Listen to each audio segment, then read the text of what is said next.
He cruzado una frontera y tras la tempestad no hallo más que ruinas, nada más.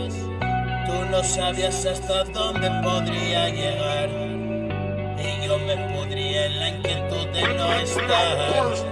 Y he escapado de tu lado, loco de buscar un estado alterado donde hallar la paz.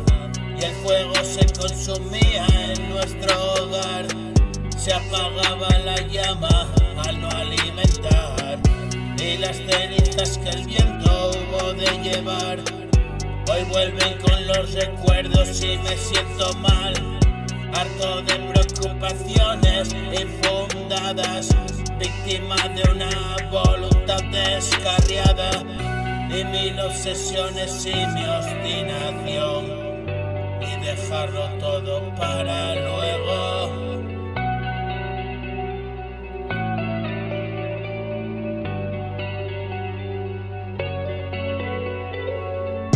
Y mil obsesiones y mi obstinación, y dejarlo todo para luego.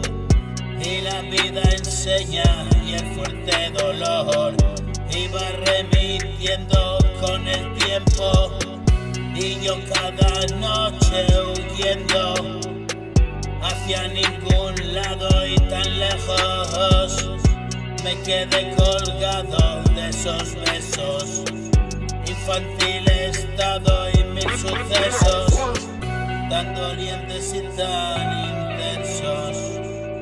He puesto remedio a todo.